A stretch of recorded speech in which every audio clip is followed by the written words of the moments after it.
alatt a földön van. El nem indul, mondhatod, hogy pusztul, de ez meg nem mozdul. Házolnak a vonatok, mert én itt tolatok. Hátrafele mutatok, nagyon durván ordítok. Megázoltak a nyomorékok.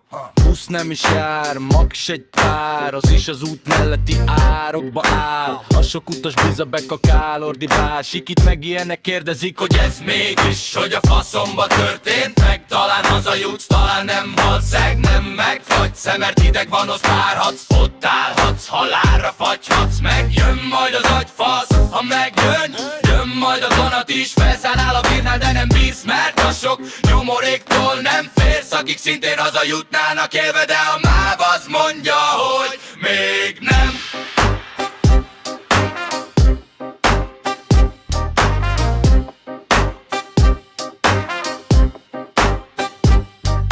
Egy órát késnek, mert valami kifogást keresnek. Vágányváltó berendezés, vagy valami más vonat miatt lévő késés. Mi lesz a következő lépés? Minimum 2 órányi késés, vagy talán személyes megkeresés, hogy jaj, beszoptad, nem megy ma a vonat, ami a seggedbe tolat, szégyen.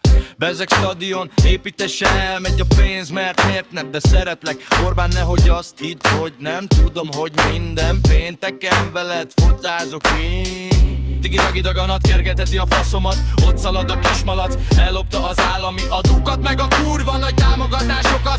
Fut, nagyon szalad! Miközben az ország szana széjjel szakad. Mindenki lop, nem az a baj, hanem az, hogy a kórház, hogy a fejlesztése elment pénz. Mégis hova a redvás faszomba tűnt el, mert ez nem csak 100 000, nem csak milliók, ezek biza billiók, magyarosan mondva milliárdok. Anyádba heti szinten